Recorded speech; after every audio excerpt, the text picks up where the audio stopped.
We all love Instant Messenger. More and more people are getting reliant on Instant Messenger, dependent. But there's a problem. You got AIM, you got MSN, you got Yahoo, ICQ, Jabber, Gata. None of them talk to one another. But here with a free program, open source, that talks to them all, the director of Sourceforge.net, Patrick McGovern. It's great to have you back. Actually, I haven't been here when you've been here, so it's nice to meet you. Yeah. Yeah, you're on your vacation. So welcome. First of all, we love Sourceforge. Tell us a little bit about Sourceforge. Well, Sourceforge is the world's largest open source development website. We have close to 68,000 open source projects. It solves a problem for people who are working on open source projects. You become the central repository so that multiple developers can know where to go. Globally around the world, we don't charge any money for That's it. great. We have a fertile ground for them to all work together and be successful. That's really great. How many projects on? 68,000. That's amazing. Everything from BOS to Nokia cell phones to Windows. Yes, in fact, I just downloaded from Sourceforge a Nokia script. It's very cool. Oh, good. But this is the most popular. This is the most popular. Out of 68,000, this is #1 today. It's called Gaim. Yeah. It's a multi-protocol instant message client. Like Trillium? Like Trillium, yeah. Okay. Exactly, except this one runs on multiple platforms. It's open source, it's free. You can download it anytime. This is running on Linux right now, but you said Windows? What other platforms? It runs on Linux, Unix, Windows. You can run it under OS 10 right now using Fink, but in 2 months I'll have a native version for OS 10 as well. Show us a little bit about Gaim. Great. It looks right now like AIM, pretty much. I mean, pretty much, exactly. You can see on the left here, we have icons that basically show what protocol we're on. So Jacob's an AIM user. Jacob's, exactly. In fact, I can, and if we want to say something to him, I can just say, "Hey, hello," Jacob, and hopefully he'll actually cool. chat back with me. Jeff's on IRC. IRC, exactly, IRC protocol. Good evening. There he is. Cool. Let me go back here. And I see you have still the emoticons and all of the font features and stuff Absolutely. that are supported by. It has all of that stuff. Okay. In fact, it has themes, so you can have different smileys for whatever you want. Oh, that's neat. Which is kind of cool. So let's create a new account and we can see what services. Yeah, one quick thing I was going to show you. So it also does IRC chat. So that's really neat. So this is our Sourceforge, #Sourceforge, which is our IRC channel, and you can go and talk. That's great. So when you see somebody in IRC, they're not on an IRC kind of AIM style client. They're in an IRC. They're in IRC, and we can actually put them on the buddy list, or we can have them in a regular chat room. And now that explains why this is so popular, because a lot of developers use IRC to communicate about their. This is a very handy thing. Oh, that's great. I don't know of anything, even Trillium, I don't think will do that with the IRC. Yeah, it's pretty nice. Let me just create a new account here. Let me close that one. I see Mr. Welcome is listening to Green Day. That's a nice feature there. Exactly. Yeah. Okay, so we're going to create a new account. And these people don't all have to be using Gaim.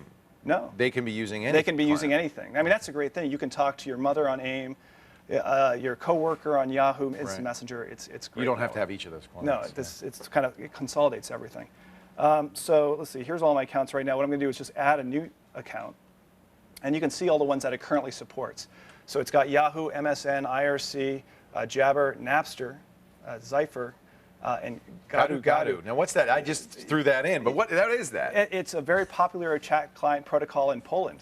Oh, really? For your international users, they might be. That's awesome. That's great. So and all of the usual, auto login. It has essentially now. It doesn't do some of the more advanced features like drive you to a video chat, things like that. It doesn't do the video chat stuff. Now, since it is open source, people are adding new functionality to it all the time. Right. That's really neat. Gaim. It's available from Sourceforge. Is it game.sourceforge.net? Is that where you go? Game.sourceforge.net is the homepage for it. Now, one issue I want to bring up, and this is going to be a problem for Trillium and everybody else. In October, Microsoft has announced that they're going to start blocking these other clients. They're only going to allow you to use MSN. Will this work once they do that? Basically, I know the Gaim folks as well as Trillium are trying to work with Microsoft or find out other ways to do it. Basically, Microsoft's saying that it's very expensive to run MSN. They want to add additional security. So for chat clients like Gaim, what they want to do is actually charge licensing fees in order to support that. It's kind of ironic because they, of course, had a big back and forth battle with America Online and complained bitterly when America Online did exactly the same thing to MSN users. Yeah, so I think October 13th is the deadline. In fact, if I turn on the MSN thing, you'll actually see, so I'm just turning on the MSN part of Gaim here, and within a few seconds we'll actually get a warning from Microsoft saying you should upgrade your client. So not solved yet, but perhaps it will be. That's one of the advantages of open Exactly. source. By the way, thanks for bringing a bunch of stuff for ThinkGeek. Look at this. What is this thing? It's called the AirZooka. Oh, it fires an air? Okay, watch. Okay, I'm going to fire right at you, folks. See if you feel a big wind at home. Oh, that's me. That's not. Wait a minute. Let me do that again. Did you feel that? Let me see if I can hit Sarah. Did you feel that? No, don't make it up. Here, I'll see. Oh, no, I really feel it. Oh, don't do it at close range. That's fun. What else do you have here? This is a shake and pour flashlight? Yep, it's basically no batteries. Martini light. No batteries whatsoever. Oh, that's cool. So if you shake it for how long? 20 seconds is good for 5 minutes.